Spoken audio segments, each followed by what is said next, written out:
Hey everyone, welcome back to the series where we are talking about different angles that you as a sports bettor can use or add to your arsenal in order to find good bets.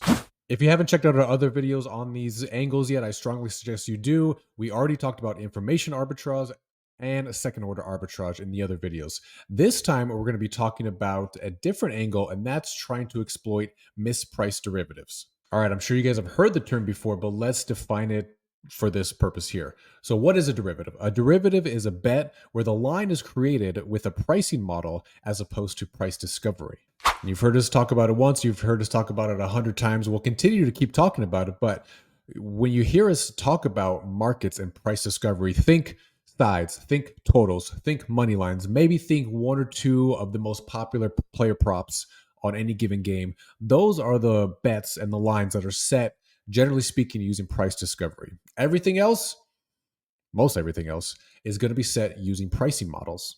So let's paint the picture here for you. Think of football for starters. So, what are the bets available to you at open, generally speaking? You have sides, totals, money lines, probably first half sides, totals, money lines as well. Maybe one or two player props, but largely it's those markets that are subject to price discovery. And similar, maybe in baseball as well, you have run line, money line, probably first five, money line and spread, maybe one or two pitching props as well. Eventually, as the market progresses and you get closer to game time, you're going to have a betting menu that's hundreds of bets long, multiple pages, multiple drop downs, right? All of that other ancillary stuff that gets updated after open, the further you go down the pricing or the betting menu rather, eventually all that stuff that you see are the derivative markets that we're talking about here. And those are the ones set by pricing models. So when you have that many bets available to you, it's impossible for all those to actually truly be a market. So the books rely on content providers, whether that's internal or external content providers, to use mathematical models to set the price for those bets. The punchline here, because of that large attack surface, because of the amount of bets that are available to us for any given game, some prices are just inevitably going to be easier to get right than others. Another way to say that is there will be errors in some of these pricing models, and that means there will be opportunity as a sports bettor to find them and profit, or at least to make a good bet. We won't go too in depth to it here in this video, but the most famous derivative example is the Wong teaser. I'm sure you guys are familiar with this method, and it's been talked about a lot in the public space as well. But simply put, a Wong teaser is at least a two-game teaser where you move the spread through the key numbers of 3 and 7.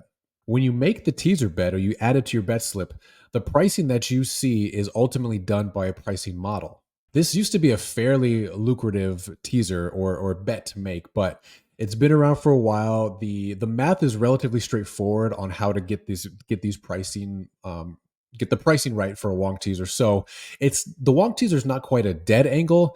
It's certainly not something that you can bet blindly though and expect to profit long term. So as with any of these angles that we're talking about, guys, nothing is foolproof, nothing is a shoe-in, nothing is a lock. So if you hear touts out there consistently talking about Wong teasers are profitable, Wong teasers are the way to go, that should pique your BS meter a little bit. Okay, but let's get to the heart of it. So, how do you find a mispriced derivative? Well, I'm going to use a phrase here. Think in the tails.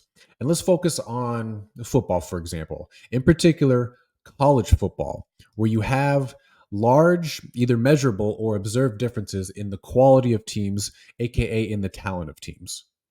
Oftentimes, the pricing models for these derivatives and for these alt lines are derived from using the price discovered markets and then extrapolated out. Well, when you have these stark differences in the quality of teams playing each other, think, for example, teams with terrible offenses when the other side has a really bad offense, or excuse me, a really good offense, or perhaps you have a really good kicker on one side and then really terrible kickers on the other side.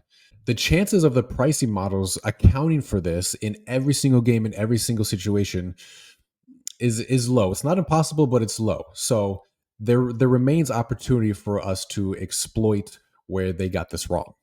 So when you find a game where one or both teams are in the tails in terms of quality or in terms of talent, how we can identify a mispriced derivative is to reverse engineer and think logically about what these tail factors would affect and see if there are discrepancies.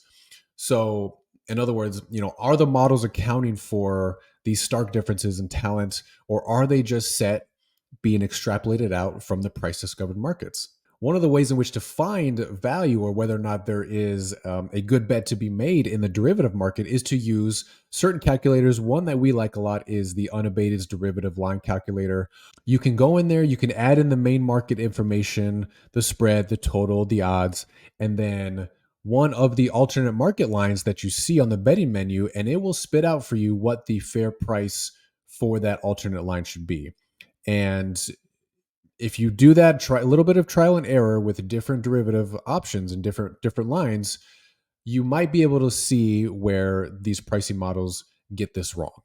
And so I'll reiterate, I think one of the best or the few best sports to use this angle and target a good strategy is to look in the college markets. So college football, college basketball, where there's not only a large amount of teams, but the talent disparity and the quality of the differences in teams can be very, very stark at times. Okay, so now maybe you're thinking, look, there's no way these sports books are going to be lazy and putting out these derivative lines just using basic extrapolation from the price discovered markets. Well, I think you'd be wrong in many cases. So, in this one click betting modern world that we live in of sports betting with the DraftKings, the FanDuels, where it's easier than ever to make a bet, the name of the game for the sports books is to get up as quickly as they possibly can, as many lines as they possibly can. So, pricing these derivative markets oftentimes is an afterthought.